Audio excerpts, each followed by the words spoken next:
De nombreux voyageurs visitant l'Alhambra n'achètent que les billets d'entrée à l'Alhambra, mais les billets d'entrée à la Casa Real Vieja. La Casa Real Vieja, également appelée Ancien Palais Royal, est le trésor architectural le plus précieux de l'Alhambra. Le complexe du Palais Royal se compose de 3 parties principales, d'ouest en est, le Mexuar, le Palais de Comar et le Palais des Lions. Les gens les distinguent des palais plus récents érigés à côté d'eux pendant la période espagnole chrétienne de la période nasride. Les voyageurs doivent acheter les billets d'entrée de l'ancien Palais Royal séparément des billets d'entrée de l'Alhambra. Les billets d'entrée de l'ancien Palais Royal sont beaucoup plus courts que les billets d'entrée de l'Alhambra pour les voyageurs, car le nombre de visiteurs dans l'ancien Palais Royal est limité tous les jours.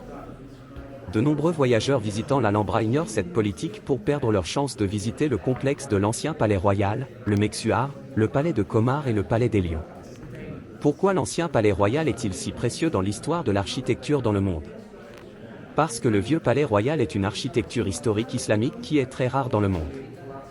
C'est le chef-d'œuvre de l'architecture dans le monde. Le chef-d'œuvre de l'architecture a été construit à l'époque nasride espagnole. Permettez-moi de vous présenter l'histoire espagnole très unique, la période nasride d'abord, puis je vous présenterai le vieux Palais Royal. Période nasride. Calligraphie islamique dans la salle Mexuar, il n'y a pas d'autre vainqueur que Dieu, une devise utilisée par la dynastie nasride. La période des royaumes de Taïfa, pendant laquelle les Zirides ont régné, s'est terminée avec la conquête d'Al-Andalus par les Almoravides d'Afrique du Nord à la fin du XIe siècle. Au milieu du XIIe siècle, ils ont été suivis par les Almohades. Après 1228, la domination almohade s'effondra et des dirigeants locaux et des factions émergèrent à nouveau sur le territoire d'Al-Andalus. Alors que la Reconquista battait son plein, les royaumes chrétiens de Castille et d'Aragon sous les rois Ferdinand III et Jacques Ier, respectivement ont fait des conquêtes majeures à travers Al-Andalus. La Castille s'empara de Cordoue en 1236 et de Séville en 1248.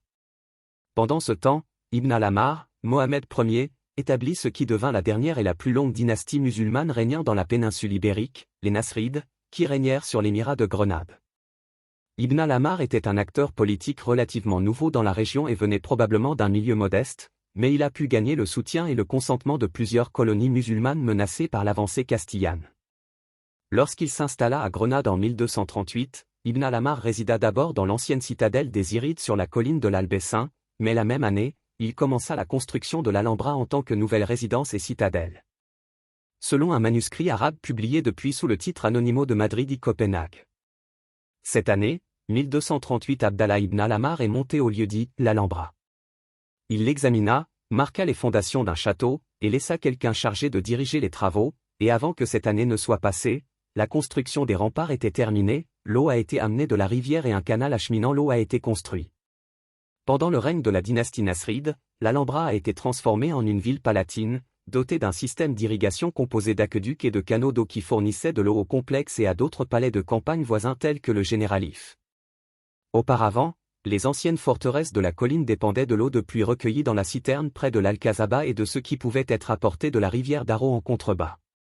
La création du canal du Sultan, en arabe, romanisé, Sakiya al-Sultan, qui apportait l'eau des montagnes à l'est, a solidifié l'identité de l'Alhambra en tant que ville-palais plutôt qu'en tant que structure défensive et ascétique. Ce premier système hydraulique a été élargi par la suite et comprenait 2 longs canaux d'eau et plusieurs dispositifs d'élévation sophistiqués pour amener l'eau sur le plateau. Les seuls éléments conservés de l'époque d'Ibn al-Ammar sont certains des murs de fortification, en particulier l'Alcazaba à l'extrémité ouest du complexe. Ibn al-Ammar n'a pas eu le temps d'achever de nouveaux palais majeurs et il a peut-être d'abord vécu dans l'une des tours de l'Alcazaba, avant de s'installer plus tard dans une modeste maison sur le site de l'actuel palais de Charles Quint. Plus tard, les dirigeants nasrides après Ibn al-Ammar ont continuellement modifié le site. Avec les matériaux fragiles eux-mêmes, qui nécessitaient des réparations régulières, il est difficile de déterminer la chronologie exacte de son développement. Vestiges actuels du Palacio del Partal Alto, un palais probablement construit par Mohamed II, r. 1273 à 1302. Le plus ancien palais majeur dont certains vestiges ont été conservés est la structure connue sous le nom de Palacio del Partal Alto, dans un endroit élevé près du centre du complexe, qui date probablement du règne du fils d'Ibn al-Ammar, Mohamed II, r. 1273 à 1302. Au sud se trouvait le palais des Abencerrages, et à l'est se trouvait un autre palais privé, connu sous le nom de palais du couvent de San Francisco, tous deux probablement également construits à l'époque de Mohamed II.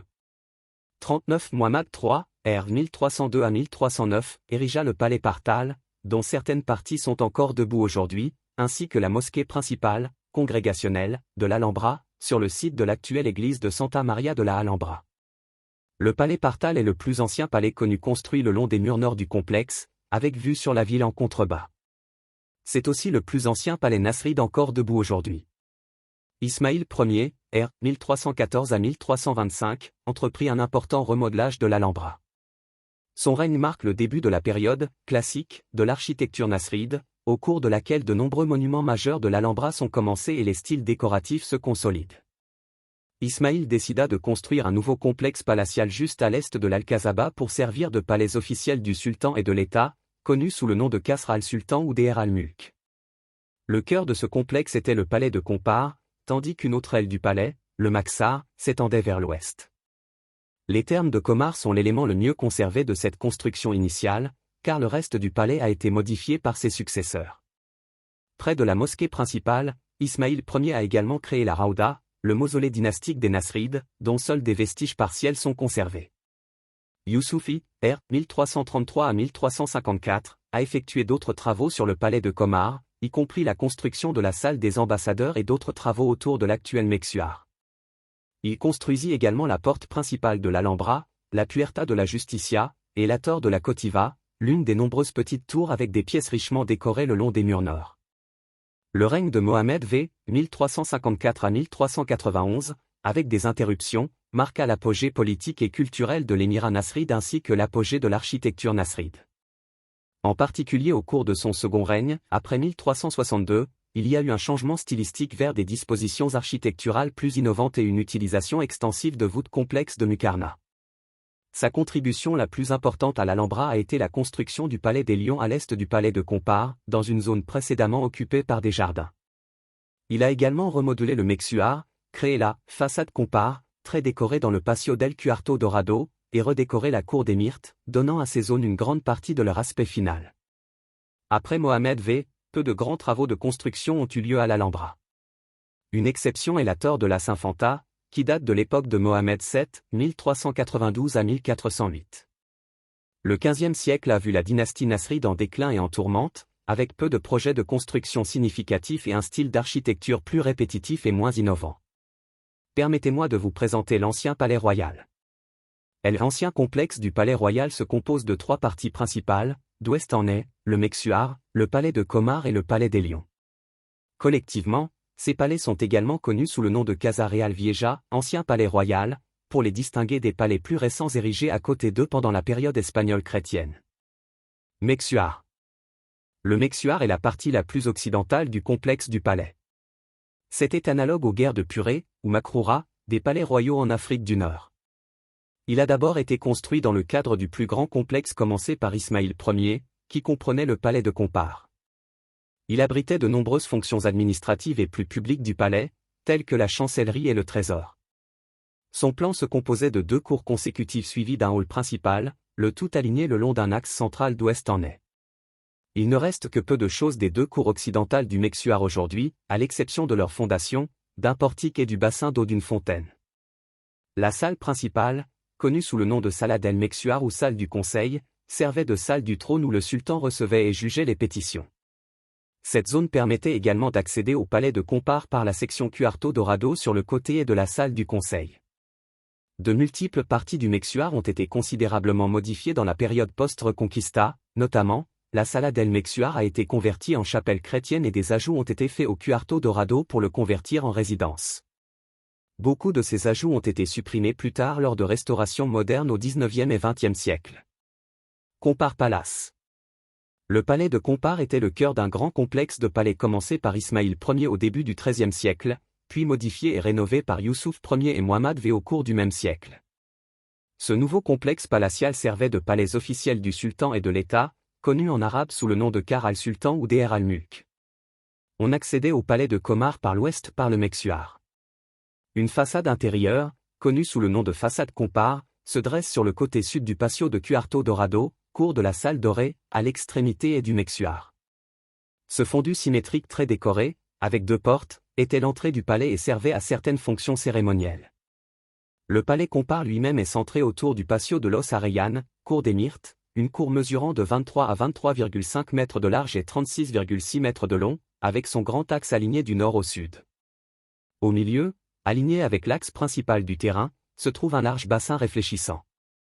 La piscine mesure 34 mètres de long et 7,10 mètres de large. Les buissons de myrte qui portent le nom de la cour poussent en haie de chaque côté de cette piscine. 2 portiques ornés sont situés aux extrémités nord et sud de la cour, menant à d'autres salles et pièces derrière eux. La décoration de la cour contenait 11 caïdés d'Ibn Zamrak, dont 8 subsistent. Annexés aux côtés et du palais se trouvent les bains de Compare, un hammam royal exceptionnellement bien conservé. Sur le côté nord de la cour des Myrtes, à l'intérieur de l'imposante tour Compare, se trouve le salon de los Embajadors, salle des ambassadeurs, la plus grande salle de l'Alhambra. On y accède en passant par la Sala de la Barça, une large salle rectangulaire située derrière le portique nord de la cour.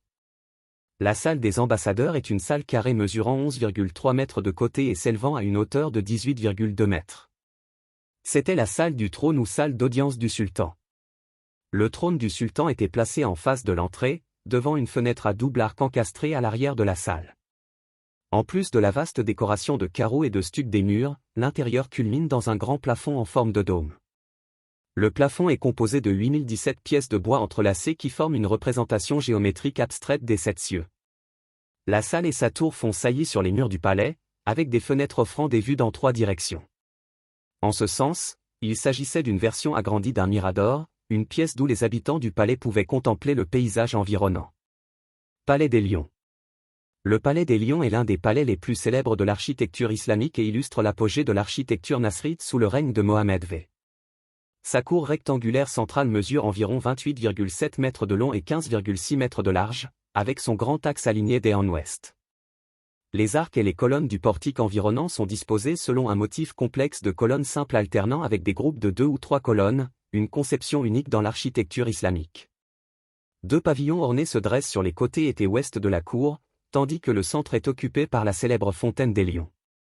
La fontaine se compose d'un grand bassin entouré de 12 sculptures de lions stylisés, toutes sculptées dans du marbre.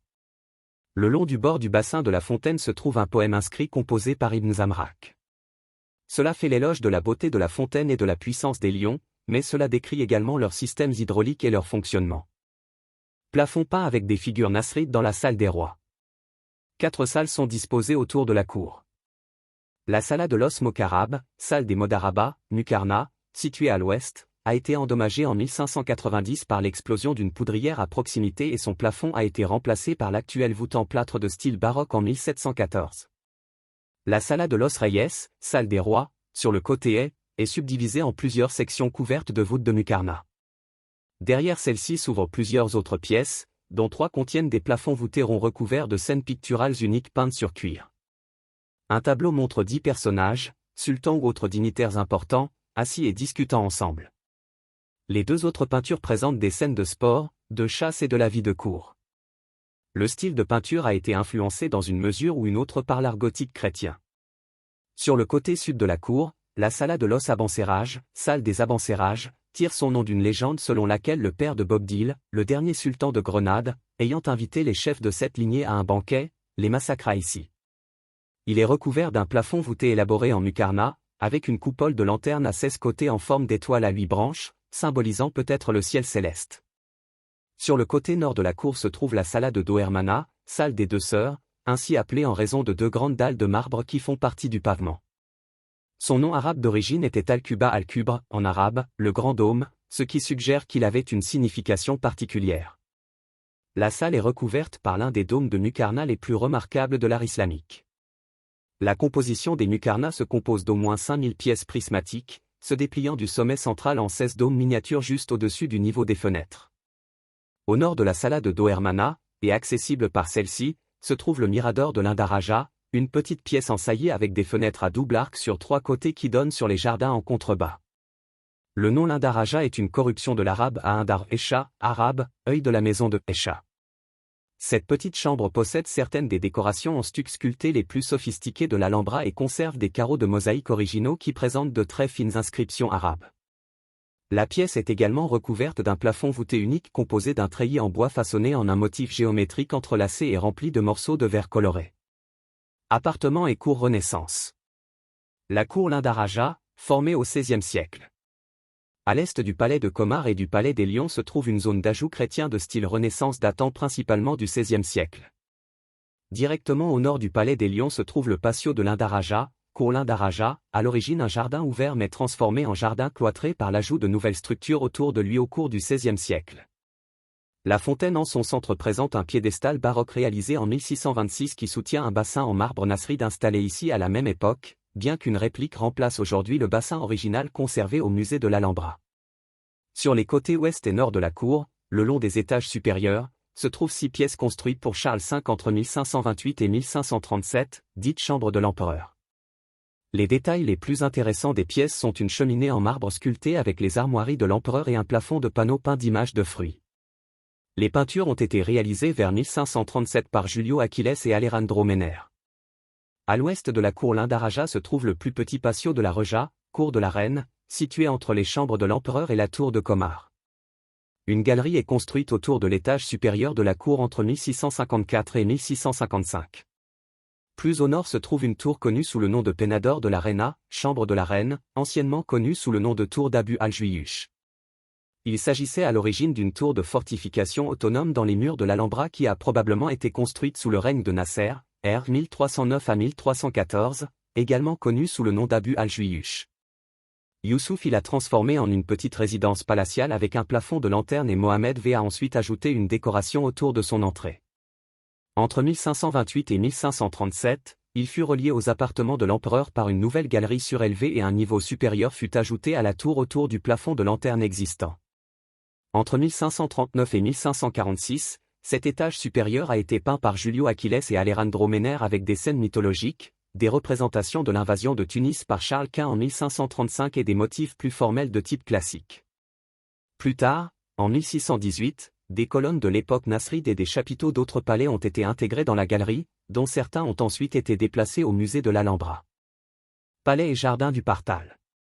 Article détaillé, Palais Partal et Tor de la Cotiva. Le palais du Partal.